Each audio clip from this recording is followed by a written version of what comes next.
الرحيم مدن سفير golaha wasiirada intay igala socota xildhibaanada labada aqal halkan nagala jooga ganacsatada haweenka culimada salaadiinta halkan jooga kulli waxaan ku salaamay assalaamu calaykum wa rahmatullaahi wa barakaatuh runtii sharaf weyn ay noo tahay inaan nagala soo qayb gashaan qadadan maanta oo safiirka gurigeenii nagu cazumay aad iyo aad runtii aan uga mahadcelinaynaa hadda ugu weyn waxa iska leh Allahina khalqay na abuuray ya iska leh oo noo suurtageliyay maanta inaan halkan aan isugu imaano waqti waa ciriiri soo sheegay laakiin inaan bacdama aan idin imid inaan idin sheego xoogaa xaaladda dalka iyo inaad kulliba intiina badan waa la socotaan laakiin faham inaan ka siiyo waxaan aaminsanahay hadda inaan ku soconno 3 sano 3 sano aan joognana waxaan aaminsanahay wax badan inoo hagaageen hawl badan oo aad u fara badanna ay noo harsan tahay noo dhiman tahay waxyaabahan ku guulaysan runtii waxa kamid ah inaan fahmnay problemka dalka iyo caqabadaha dalka haysta horta inaan fahmnay hadda dhakhtar loo tago oo qofku uu xanuunsan yahay qof horta waxa la rabaa inuu la shaqeeyo dhakhtarku uu og yahay xanuunkiisa wuxuu yahay dhakhtarka markuu fahmo xanuunka waxa inta badan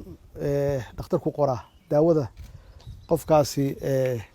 bukaan socodka ah uu ku caafimaad lahaa dalkeena muddo dheer iyo xanuunsanaa waxyaabaha runtii ragaadiyay dhibaatada Soomaaliya marka laga tago society ahaan waxaan rahnaa waa qabyaalad laakiin dawlad ahaan waxyaabaha runtii dalkan meeshan uu joogo soo gaarsiiyay oo u eg in runtii aan fadhiidnahay ama dalkii uusan hore u socon muddo dheer uusan hore u socon waxay ahayd xasilooni siyaasad la'aan dalku xasilooni siyaasadeed ma lahayn muddo dheer waana la socotaan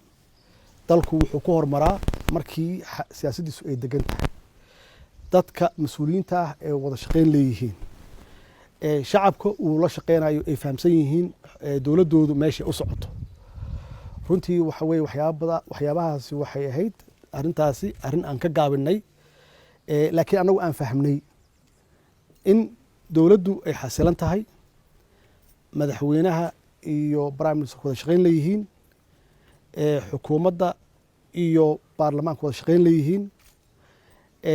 shacabka iyo dawladduna wada shaqeyn leeyihiin caalamka intiisa kalena aan ka raadino xiriir wanaagsan runtii waxaad moodaa waa meelaha dalka laga soo galay oo qof alla qofkii doonaya dalka inuu dhibaateeyo meelaha uu ka soo galo saad ogtihiin waxa ugu horeeya oo dhibaatooyinka inta badan ka taagnaan jireen waa madaxweynaha iyo prime ministerka intaas yaa waxay noqotay muddo dheer wax la xalin waayey laakiin alxamdulillah 3 sano la soo dhaafay oo hadda aan ku dhownahay 3 sano waa xalina arintaas waxaan rajaynaynaa sanadka noo harayna in aan ku dhameystirno inuusan dhicin xasilooni la'aan siyaasadeed inuusan dhicin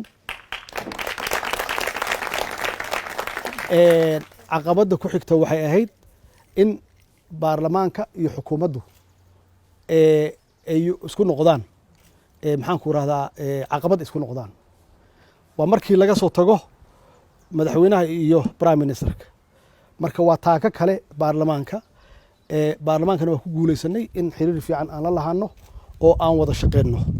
annagoo ah separate entity hay'ado hawlahoodu kala duwan yahay intaas marka la dhaafo waxa intaas dheer oo inta badan dhibaato ah oo dadka badanaba aysan fahamsanayn dalka bacdama uu khalkhalaaso siyaasadeed muddo uu ku soo jiray maalin walba waxa imaanaya siyaasiyiin cusub sanad walba 4 sano walba siyaasiyiin cusub yaa imaanayay siyaasiyiin horlen waa imaanayeen kuwii hore ma tagaan magaaladay kula joogaan waa active tiradoodana aad u fara badan yihiin marka haddaad tiraahdo 10 iyo 20 iyo 30 ka soo bixi 1000 yaa banaanka taagan oo careysan oo idaacadaha hor taagan facebookyada hor taagan oo kulligood shaqo doona shaqada rabaanna waa waxay yaqaaneen oo ay soo dhadhamiyeen maxaa yeelay continuity ma jiro oo maalin walba waxbaa la bedelaa waxaas la bedelana runtii waxay dhashay in la abuuro siyaasiyiin cusub oo aanan taalantigooda laga faa'iidaysan oo isleh lagama faa'iidaysan ha fogaanin magaalada ha ka fogaanin waa lagu yeeri doonaa qaar waa iska aamusan yihiin qaarna dagaalay ku jiraan oo qayb waxay ka yihiin in lagu hadlahayo dowladda si loo ogaado ama loo xasuusto oo loo yidhahdo hebel waa qeelinayaay bal ha loo yeero maanta waa caqabad dad badan aysan runtii ku baraarugsanayn intaas waxaa dheer shabaabkii oo annagoo dhanna wada nacab oo dagaal nagula jira intaas waxaa weheliya dowlad goboleed oo isaga naftigiisu meel taagan oo madaxweyneyaalah awoodda dowladda dhexoo kala raadinaya siyaasad dibadeed raba ciidan gaara raba inay samaystaan dastuur gaara leh marka iyaga naftigoodu haddii laisfahmi waayo waa meelo lagu soo dhex maro oo dowladaha shisheeye laga yaabi karo inay kusoo dhex maraan intaas waxaa dheer caqabada kale ku xiga dowladihii dariska iyaga naftigooda oo stakeholder ah oo national interest ku leh dalkii oo iyaga naftigooda raba inay saameyn ku yeeshaan waxa shaqeynaya hadday qaarkood ku jeclaan waayaan ama u arkaan inaadan la shaqeyneyn waxay haystaan inay kusoo dhex maraan dowlad goboleed waxay haystaan inay kusoo maraan 2,000 siyaasiyiinta ahaa waxaa laga yaaba inay kusoo dhex maraan xildhibaanadii waxaa laga yaba inay kusoo dhex maraan dowladda dhexdeedii hadba inta tabartoodu gaarsan tahay marka iyada naftigeeda waxa weeye inaad xiriir fiican aad la yeelato hadda waxaan ugu soo biiray marka khaliijka oo iyaga naftigooda qayb ka ah howlaha socda caqabadahaas oo dhan yaa mid walba waxaan ku haynaa xargo ku haynaa si dowladdu u shaqayso oo u hana qaado oo wax la taaban karo waktiga yarka ay haysato ay u qabato marka xaqiiqatan dadka dibadaha jooga oo idinka aad ugu dhow yihiin dalka waxaad runtii qayb ka tihiin horumarka maxaa yeelay haddii aad dalkan aad joogtaan aad wax ku kordhisaan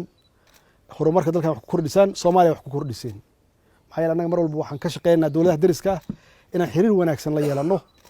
maxaa yeelay waa isku xirannahay oo lama kala maarmo marka haddii idinku aad sharciga ilaalisaan dhaqaalahooda aad wax ku kordhisaan socialkooda wax ku kordhisaan runtii waxay noo tahay magac iyo sharaf noo tahay iyo saameyn naftigeeda dalkan naftiisa lagu lahaan karo oo aan ku sheegan karno aan oran karno dadkeennii qayb waxay ka yihiin horumarka iyo dhismaha dalkiina marka aad iyo aad ayaan runtii kaga mahad celinayaa doorka ama kaalintaad ka qaadataan horumarka dalkan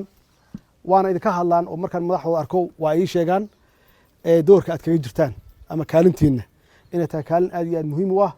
inaad canshuuraha bixisaan weliba aad qabataan wax muuqda oo la taaban karo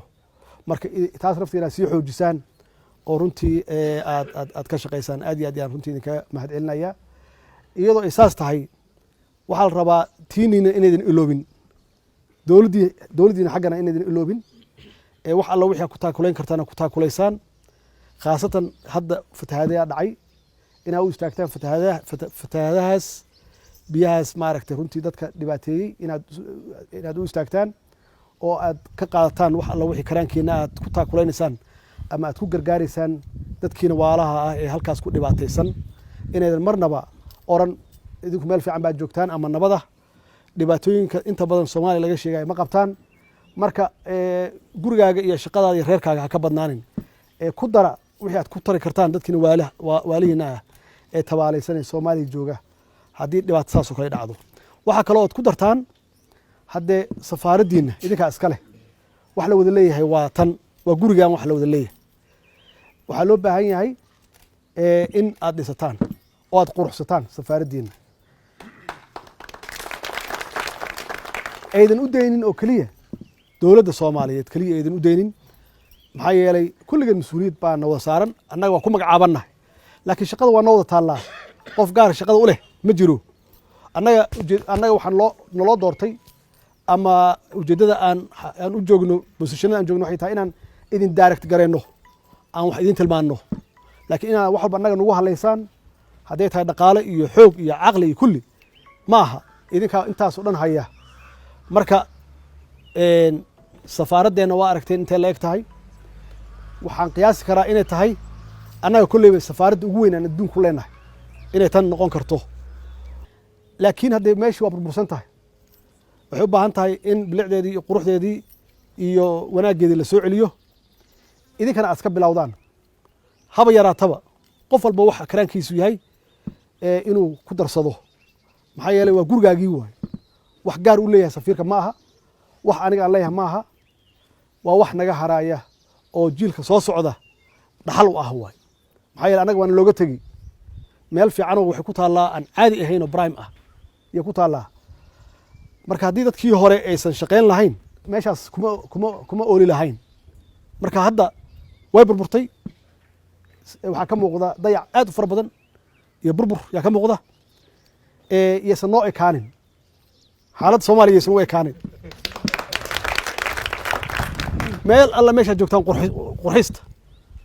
oo dadku markay yimaadaan ha yidhaahdaan soomaaliya maxaa loo leeyahay waa burbursan tahayo dhibaataa ka taagan safaaraddooda waa tanahay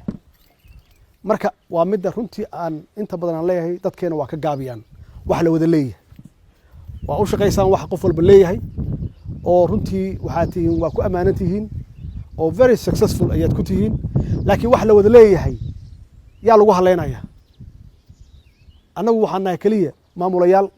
yaa lagu halaynayaa wixii naloo dhiibay keliya wax ku qabannaa haddii idinku eedan wax ku darin ama aydan qayb ka ahayn hadda waxa ma soo tugsanaynaa micirka ka imaanaysaa waa wax la isku dardareen waay marka yaan loo fadhin qof walba qaybtiisa ka qaato dadka kulli hala gaarsiiyo waxaan u baahannahay safaaraddan muddo kooban gudaheeda 9 bilood in la yidhaahdo soomaaliya waa soo noolaatay oo qofkii safaaraddooda fiisa ka doonta safaarad la mid ah nairobi kuma taallo waa meelaha la iska fiiriyo waay meelaha lagaa fiirinayo dowladnimadaada iyo maxaan ku raahdaa sharafkaaga meelaha la iska fiiriyo waay markaan ka wada shaqeyno inaan karaamadeenii iyo sharafkeennii aan soo wada ceshanno qof walbana karaankiisa intay tabartiisu tahay uu ka shaqeeyo wasalaamu calaykum waraxmatullaahi wabarakaatu waa mahadsantihiin